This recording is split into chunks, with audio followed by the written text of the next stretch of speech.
Hi and welcome back to the channel, and thank you so much for clicking into this video. So in this video, I am going to teach you how to use the Revolut Virtual Card. Make sure that you stay until the very end of this video so you won't miss any important step or information. And without further ado, let's get on it.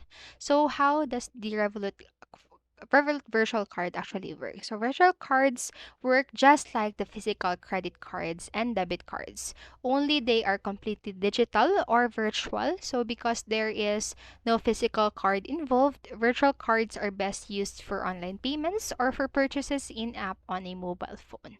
So when they don't work for ATM withdrawals because there's no physical card to insert, no chip and no pin. So Revolut cards have the same details and card number as any physical card. So the 16 digits, the cardholder's name, and the 3-digit CVC number. So purchases are quick and secure, and virtual cards offer great protection against card fraud. So your virtual card has a different card number and card details from your physical Revolut card, so you can lock the virtual card so to prevent any abuse and continue using your Revolut card as normal. And so that's it for this video. That's how you can use the Revolut virtual card.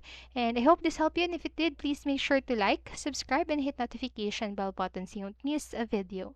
Thank you so much for watching and have a great day. Bye bye.